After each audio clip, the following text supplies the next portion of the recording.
जय माता दी, जय मां कामाख्या, देवराधा ट्रस्ट, सत्यवाणी चैनल,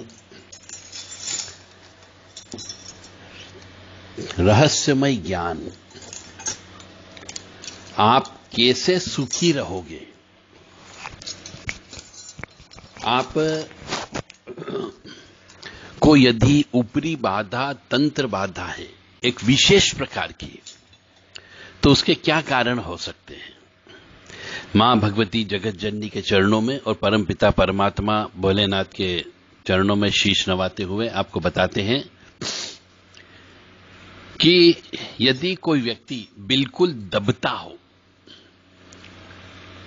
दबता का मतलब हो गया कि रात को सोते समय 12 से 4 के बीच में कोई अचानक कोई अदृश्य शक्ति आकर के आपकी छाती पर बैठ जाती हो,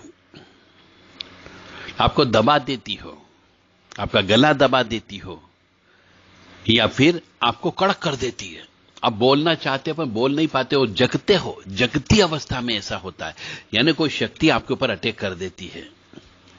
और अब समस्या यह है कि कोई व्यक्ति एक तो दबता है, दूसरा बिल्कुल नए मकान है, उसमें कोई भी व्यक्ति की मृत्यु नहीं हुई। कोई भी मकान मतलब पहली बार वो रहने के लिए उस मकान में गए हुए हैं और उस मकान में उद्घाटन भी करने के बाद में व्यक्ति गया है रहने के लिए, और जब से वहां पे नए मकान में गए हैं, आए दिन कोई न कोई शक्ति आकर के छाती पर बैठ जाती है और गला दबाती है। तो इसका कारण यह है नॉर्मली कि चाहे नया मकान बनाया हो, उसमें पहले कोई बुजुर्ग व्यक्ति की मृत्यु नहीं हुई है, मालिक की मृत्यु नहीं हुई है, परंतु उस मकान को बनाते समय वहां पर किसी की अकाल मृत्यु अवश्य हुई है।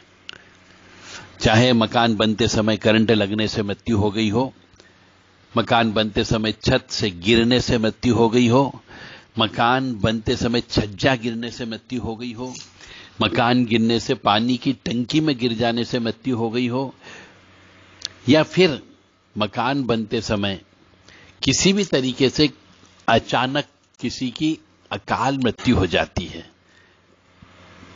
तो ऐसी आत्मा जहां पर मृत्यु होती है, अकाल मृत्यु, वह आत्मा उसी जगह पर ही रहती है। और जब उसी जगह पर रहती है तो वहां पर जो भी व्यक्ति आएगा, चाहे बिल्कुल नया मकान है, परंतु चूंकि उसको जो व्यक्ति आया है उसको नहीं मालूम है कि यहां पे पहले किसी की मृत्यु हुई है और ऐसी अकाल मृत्यु हुई है, तो कोई व्यक्ति यदि बिल्कुल नया का नया मकान बेचता हो जिसमें वो रहने भी नहीं गया हो, तो उस मकान को नहीं खरीदना चाहिए। आप समझ जाओ कि वो बिल्कुल इतनी मेहनत से उसने प्लाट खरीदा, मकान बनाया, और वो रहने के लिए नहीं जा रहा है, इसका मतलब कहीं न कहीं मकान में दोष है। तो ऐसे हम भी कई जगह देखते हैं कि बिल्डिंगें बनती है,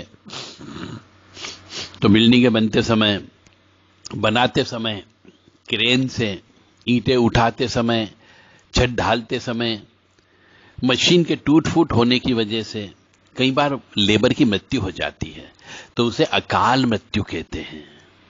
तो ऐसी अकाल मौत जो उस जगह हो जाती है, उस बिल्डिंग में, उस मकान पे हो जाती है, तो वही आत्मा अतृप्त आत्मा के रूप में वहीं पे रहती है। और जो भी परिवार वहां पे आता है किराए से रहने के लिए, या मकान मालिक आए, वो उसके मुखिया को, या जिसका चंद्रमा कमजोर होता है, शनि राहु की युक्ति होती है, शनि चंद्र की युक्ति होती है, अमावस्या के दिन पैदा होता है, ऐसे मनुष्य को ये आत्मा जकड़ती है। या फिर जो व्यक्ति बहुत पवित्र होता है उसके ऊपर ही अटैक करती, दूसरे के ऊपर अटैक नहीं करती। तो ऐसा यदि आपको होने लगे तो आपको उस मकान को खाली कर देना है, अन्यथा एक समय के बाद में वो आत्मा आपके शरीर में प्रवेश कर जाएगी, घर कर लेगी, तब फिर उसको निकालना बड़ा मुश्किल पड़ता है। निकलती है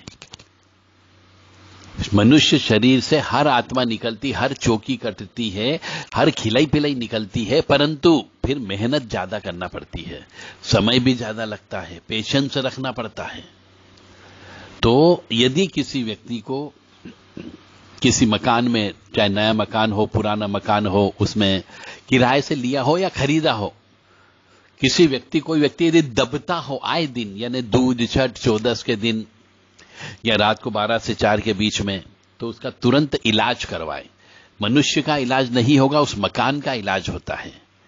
तो उस मकान के इलाज के लिए पूजा पाठ होती है, जप तप होती है, काली माँ का तांत्रिक हवन होता है, हनुमान जी का तांत्रिक हवन होता है, भैरव जी का तांत्रिक हवन होता है, और श्रीमद् भागवत कथा महापुराण भी साथ साथ कराना पड़ता है।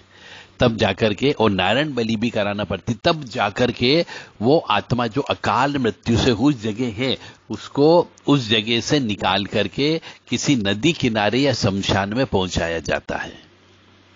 ये एक विशेष प्रक्रिया होती है, एक विशेष प्रकार की पूजा होती है। ये पूजा बहुत कम व्यक्ति करते हैं। जो व्यक्ति करते हैं, जो एक्सपर्ट है, वही इस पूजा को कर सकते हैं, और उन्हीं से ही आपको ये पूजा करवाना है। जय माता दी, जय मां कामाख्या। तो अब आपको समझ में आ गया होगा कि कोई व्यक्ति यदि किसी मकान में दबता हो, ऊपरी बाधा की वजह से कोई उसकी छाती पर आकर के बैठ जाता हो, तो फिर मान करके चले उस मकान में किसी न किसी की अकाल मृत्यु हुई है और अतृप्त आत्मा उस मकान में रह रही है। तो उसका उपाय भी मैंने आपको बता दिया है, और उस मकान को जितनी जल्दी हो सके, यदि उपाय नहीं करा सकते हो तो छोड़ देना चाहिए, अन्यथा आपकी प्रगति रुक जाएगी। आपके परिवार में यदि विवाह योग्य कन्या है, लड़के हैं, तो उनका विवाह नहीं होगा, और घर के अंदर पति पत्नी में क्लेश रहेगा, धन की आवक नहीं रहेगी, बीमार व्यक्ति पड़ा रहेगा। ये सब समस्या प्रेत के घर में होने की वजह से होती है। तो मां भगवती जगत जननी आदि शक्ति भवानी आल्हादिनी शक्ति कष्ट निवारिणी दुख निवारिणी महिषासुर मर्दनी चंड मुंड नाशिनी सिंहवाहिनी क्लेश नाशिनी पाप नाशिनी दुरितापहारिणी शत्रु संग विदारिणी आप सबको सुखी रखे, स्वस्थ रखे, प्रसन्न रखे, यश दे, कीर्ति दे और मान सम्मान दे। जय माता दी, जय मां कामाख्या।